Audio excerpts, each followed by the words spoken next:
bienvenue au Ciné TNB, bienvenue sur les deuxièmes transversales cinématographiques, projet initié par l'université Rennes 2 et qui, cette année, a pris comme thème « Filmer les arts ». Nous sommes sur « Filmer la danse », avant d'enchaîner à 21h avec « Filmer la littérature », avec le dernier film de Benoît Jacot, en sa présence.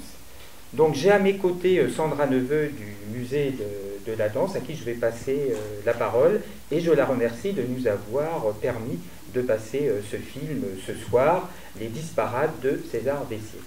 Et qui est la deuxième pièce chorégraphique de Boris Charmatz et Dimitri Chamblas, alors qu'ils n'avaient que 20 ans.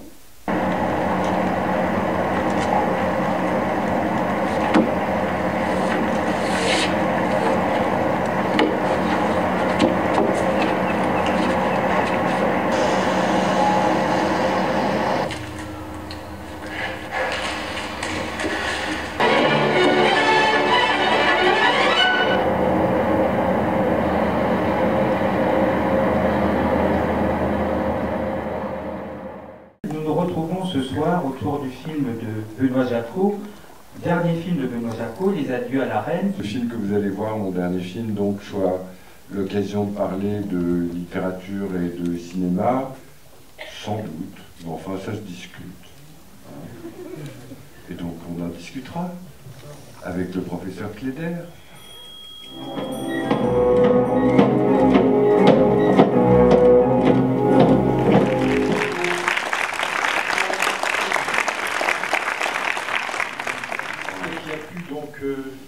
Inspirer ce projet de film pour commencer?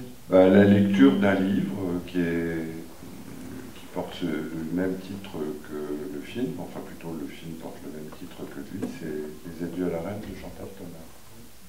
Filmer les arts, puisque c'est la problématique de cette session, filmer les arts, filmer la littérature, c'est aussi donc filmer des textes, et filmer des textes, c'est d'une façon ou d'une autre les adapter. Monsieur Jacot n'aime pas le terme, mais peut-être les transposer, les adopter, dirait peut-être Raoul Ruiz. Et voilà, je pense que Benoît Jacot sait faire ça avec beaucoup de talent, et surtout peut-être, il faut choisir la bonne métaphore, parce que sinon on se fait gronder, mais il me semble que lorsqu'il a une trame forte, que ce soit un texte de Quignard, que ce soit un texte de Chantal Thomas, lorsqu'il a une trame forte, eh bien il brode de manière très inspirée et très intelligente sur le texte, un petit peu comme s'il s'agissait, en somme, de prolonger, mais visuellement, l'écriture du texte lui-même. Et ça, c'est un processus qui est très rare au cinéma, et c'est un processus que Benoît Jacot est capable de mettre en œuvre au cinéma. Donc il me semble que c'est une bonne raison